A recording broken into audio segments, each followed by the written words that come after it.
बिस्मिल्लाहिर्रहमानिर्रहीम। अस्सलाम वालेकुम। मैं हूं सुरैया खान। आप लोग देख रहे हैं महफिल खास प्रोग्राम J91 न्यूज़ में। आज हम बात करें कि अफगानिस्तान में सैलाब की वजह से जो तबाही हुई है उनके हवाले से। अफगानिस्तान के बगलान, बदखशान, हेरात और गौर में सैलाब के बड़े पैमाने से माली व जानी नुकसान हुई है। अक़वाम मुत्तहिदा के इदारे खुराक की जानिब से जारी एदाद शुमार के मुताबिक अब तक 300 अफराद हलाक हो चुके हैं। इस सैलाब में सैकड़ों अफराद जख्मी हैं, जिनमें ज्यादातर खवातीन और बच्चे शामिल हैं, जबकि दर्जनों लापता है। सैलाब की वजह से तकरीबन 2000 तक मकानात तबाह हो चुके हैं। तालिबान हुकूमत के उहदेदार मोहम्मद इब्राहिम उमारी का कहना है कि सैलाब और बारिशों की वजह से सबसे ज्यादा नुकसान बलगाम के वस्ती अजला में हुआ है।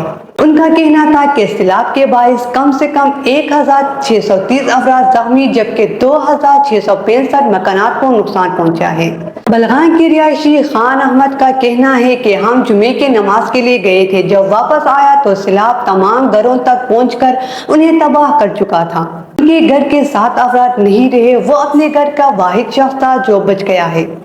बलगाम के एक और रिहायशी साहब खान का कहना है कि इस तबाहकुन बारिश और सैलाब के सबब उनके वालिद, भाई, बहन और भतीजे अपनी जान से हाथ खो बैठे हैं।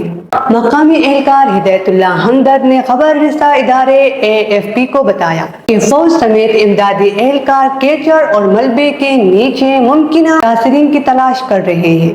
उन्होंने कहा कि कुछ खानदानों को खेमे, कंबल, खुराक फराहम किया गया है जो अपने घरों से महरूम हैं। काबुल को शुमाली अफगानिस्तान से मिलाने वाले मरकजी सड़क बंद है। सैलाब से तकरीबन 2000 घर, 3 मसाजिद और 4 स्कूलों को नुकसान पहुंचा है। माहिरीन के मुताबिक बारिश और सैलाब की वजह मौसमी तब्दीली है।